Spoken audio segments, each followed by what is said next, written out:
Everybody welcome. Today we will define protein. Let's go start together. Protein. That ubiquitous macronutrient everyone in the gym is always yapping about. You'll catch them rattling it around in their high-end bottles post. Workout, we all stress about not having enough protein every day and tally grams like they are precious. But here is a question we don't ask often enough. What if you consume too much protein? Does too much protein really lead to weight gain? We know already that consuming too much fat or carbohydrates can add weight, but does the rule hold for protein as well? That is precisely what we're going to investigate today. We're going to discover what your body actually utilizes protein for, and guess what? It is not as much for building muscle as you might think. We'll discuss how much protein you really do require, and then what happens when you overdo it. So let's get started with this entertaining combination of anatomy and physiology. Before we can determine if excess protein is converted to fat, let's briefly compare the three big macronutrients: carbohydrates, fats, and proteins. You've likely heard someone utter, "Carbs make you fat."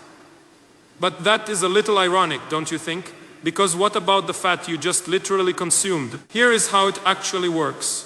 When you consume fat, any amount, not right away, utilized for energy can be readily stored in the form of body fat. No big chemical transformation involved. So yes, fat overconsumption straightforwardly contributes to fat gain. Carbohydrates, however, have a couple of extra steps to go through before they can become fat. After digestion, carbs are absorbed into your bloodstream as glucose. Even fructose from fruits or sugar is converted to glucose in your liver before going into circulation. Your body spends some of that glucose immediately for fuel and to maintain blood sugar levels. The remainder is stored as glycogen, your body's energy reserve. You store glycogen in two primary locations, your liver. About 100 pheon, 120 grams your skeletal muscles. About 400 phe 500 grams total, not per muscle, sadly. If you exercise frequently, your muscles can actually accumulate more glycogen in the long run. One of the several advantages of regular exercise. No, your body will only begin converting carbs into fat once both your liver and muscle glycogen stores are full to the brim. So if you exercise frequently, you are constantly burning glycogen and can actually consume more carbs before any of it converts to fat. However, with all the added sugars in today's foods, it is relatively simple to outpace your glycogen reserve, which is when carbohydrates ultimately end up as fat. So in short, fat you consume phe easily stored as body fat. Carbohydrates phe only stored as fat after glycogen saturation. Now, can the same principles be used for protein? So, can the same reasoning we apply to carbohydrates be applied to protein? Can we actually hold extra protein in the liver or muscles? And if we exceed that, will it be stored as fat? Well, kind of. But before we get further into how that happens, let's discuss something really cool that can help you learn more about your body composition. The Hume Health Body Pod. This is not your typical bathroom scale. It is a clinical quality body analyzer that provides you with a heck of a lot more information than your weight. Body Pod applies bioelectrical impedance analysis to scan your body and measure more than 45 different variables, things such as skeletal muscle mass, body fat percentage, degree of hydration, and even your metabolic age. It can even segment your data by region, which assisted me in identifying some subtle imbalances between my muscles on the left and right sides. Extremely helpful if you are attempting to balance strength or posture.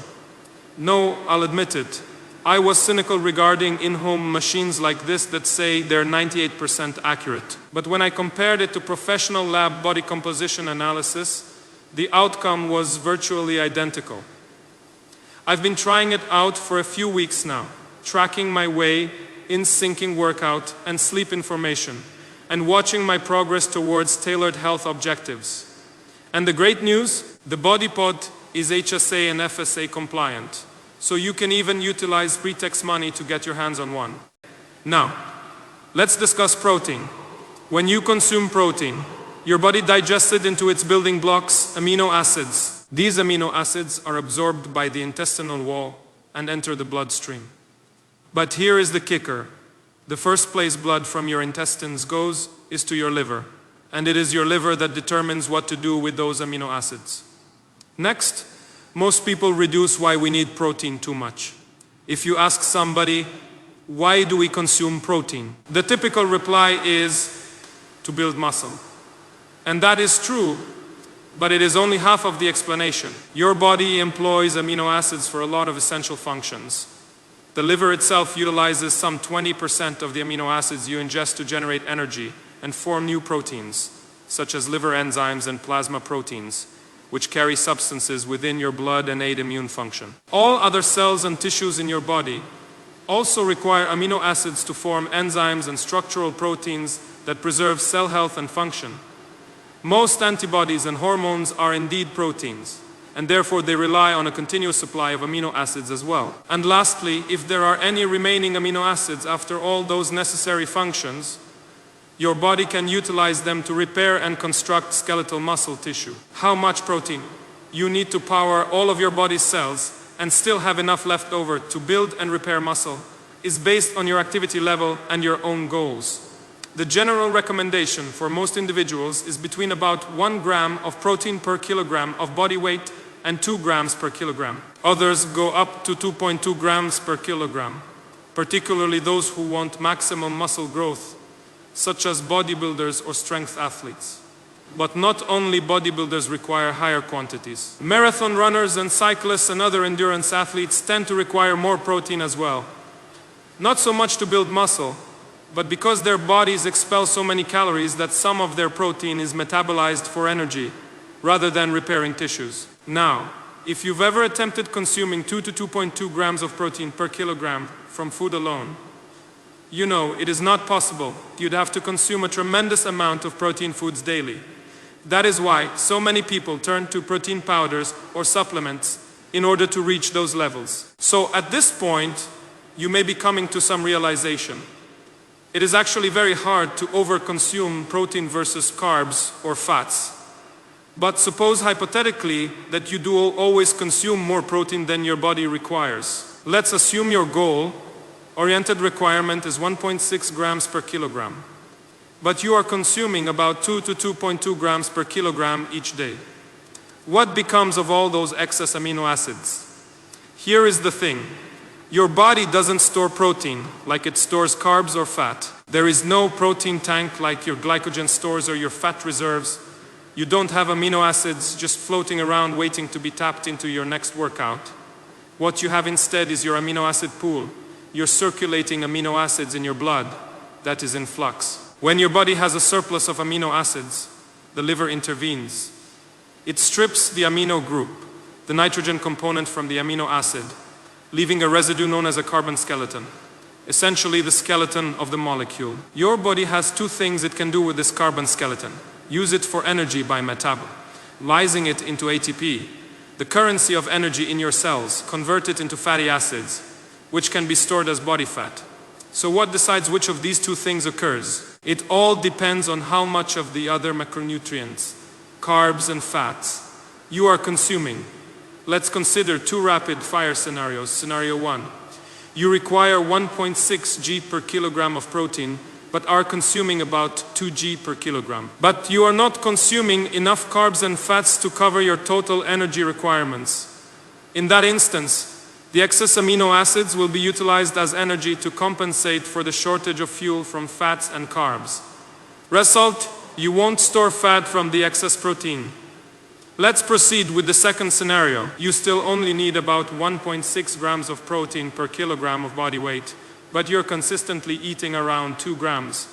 And this time, you're also consuming plenty of carbohydrates and fats, maybe even more than your body needs. In that case, yes, those excess amino acids can be converted into fatty acids and eventually stored as body fat.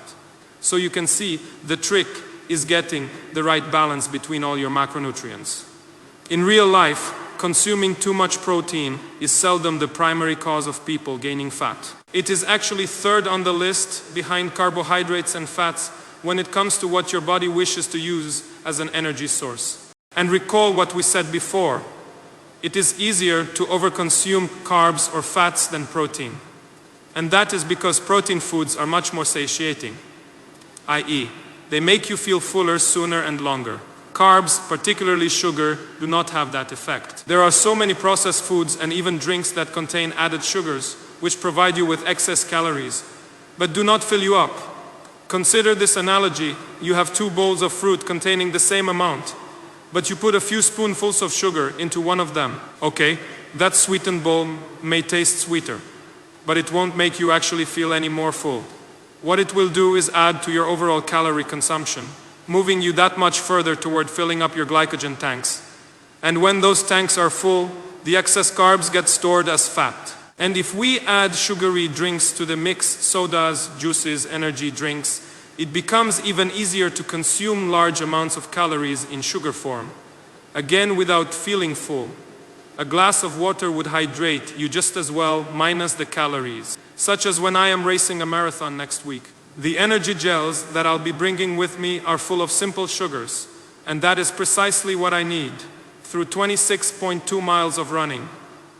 Your stores of glycogen get used up very fast, and those rapidly absorbing sugars provide your muscles instant fuel to continue. There are even more subtle details regarding how your body prioritizes the use of amino acids.